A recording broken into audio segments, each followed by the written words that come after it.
Hi, I'm Nathan Dimmer, and for HackMann, I created Prometheus. Prometheus is an atmospheric, hand-illustrated 2D platformer that I built using the Godot game engine. Every move that you make takes away what little light and fire you have, and if the fire dies, so do you. If you want to play the game for yourself, there's a link in the dev post. You, mortal, I am Prometheus, creator of your kind. Zeus is right behind me, you must take this. Behold, fire, my gift to mankind. Zeus insists on keeping you in the dark, and is coming to extinguish it. You must get it to your people in the cave. So as you can see, when the game first starts, above the player we have an orange bar that indicates how much fire you have left. As that bar decreases, the light around the player decreases. And as you move using WASD, that bar decreases faster. When you collect things like tinder, that we collected there, that life bar increases.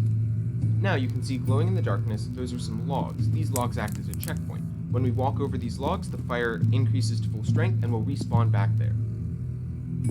Gray platforms you can drop down through by pressing S.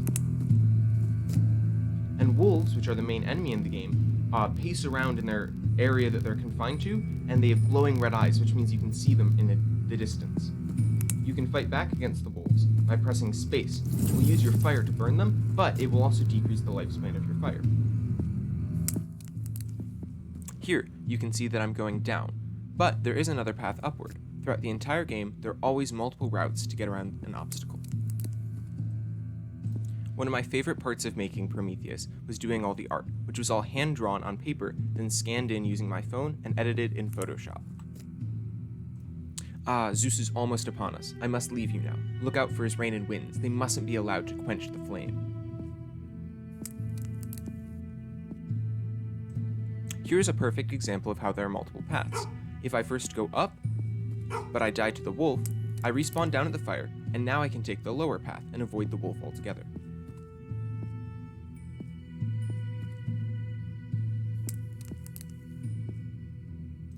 At this point in the game, wind is introduced as a new obstacle. As you can see, when you stand in the wind, it pushes you backwards, along with dealing extra damage to your flame. Here, this is an especially difficult challenge, because when you're in the air you can't be pushed forward, so the wind only pushes you backwards. Rain is another challenge in the game. As you can see, it does nothing to player movement, but it radically decreases the player health while they stand in it. Here, you can see me use my flame attack to try attacking the wolf, but I was too late, and the wolf still bit me. There, you can see the disadvantage of using the flame attack, because while I didn't die to the wolf, the lack of fire still killed me.